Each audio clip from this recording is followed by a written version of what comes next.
নিম্নচাপের প্রভাবে ৮ দিন ধরে উত্তাল বঙ্গোপসাগর। বৈরী আবহাওয়ায় বন্ধ রয়েছে টেকনাফ সেন্ট মার্টিন পণ্যবাহী ট্রলার চলাচল। মূল ভূখণ্ডের সাথে যোগাযোগ বিচ্ছিন্ন হয়ে পড়ায় দ্বীপটিতে চাল, ডাল, তেল সহ নিত্যপণ্যের তীব্র সংকট দেখা দিয়েছে। কোস্টগার্ডের সহায়তায় প্রয়োজনীয় খাদ্য সামগ্রী পাঠানো হয়েছে বলে জানায় প্রশাসন। আফসার করিম আকাশ ও আমানুল হক বাবুলের তথ্যচিত্রে ডেস্ক রিপোর্ট। দেশের সর্বদক্ষিণে সাগরের বুকে জেগে ওঠা প্রবাল দ্বীপটির নাম সেন্ট মার্টিন। নিম্নচাপের কারণে সমুদ্র উত্তাল থাকায় খাদ্যবাহী কোনো নৌযান দ্বীপে যেতে না পারায় ৩০,০০০ দ্বীপবাসীর মধ্যে দেখা দিয়েছে তীব্র খাদ্য সংকট। দ্রুত নৌ যোগাযোগ স্বাভাবিক না হলে সেন্ট মার্টিনে খাদ্য সংকট আরও তীব্র হওয়ার পাশাপাশি জনজীবনে নেতিবাচক প্রভাবের আশঙ্কা করছেন স্থানীয়রা। সেন্ট মার্টিনের অসহায় মানুষ খাইতে লইতে অনেক কষ্ট হয়ে এই সময়ে পাইলে সময়ে না পাই।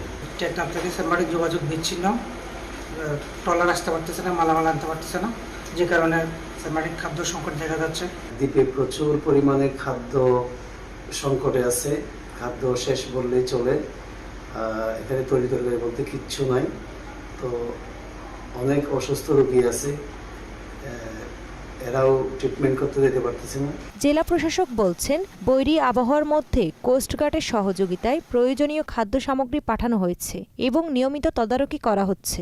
সমুদ্র উত্তাল থাকলে সেই জায়গাটাতে যাওয়া খুব কঠিন হয়ে পড়ে। এর পাশাপাশি আমাদের যে ত্রাণ, এটা উপজেলা প্রশাসনের সাথে কথা হয়েছে। মাননীয় সংসদ সদস্য জনাব শাহজাহান চৌধুরী উনি আজকে টেকনাফ পরিদর্শন করেছেন, নির্দেশনা দিয়েছেন। কোস্টগার্ডের সহায়তা নিয়ে ওখানে আরও কয়েক মেট্রিক টন চাল, শুকনো খাবার আমরা পাঠানোর ব্যবস্থা করতেছি। সেন্ট মার্টিনের সংকট যেন আরও তীব্র আকার ধারণ না করে সেই বিষয়ে কর্তৃপক্ষ আরও সচেষ্ট হবে, এমন প্রত্যাশা দ্বীপবাসীর।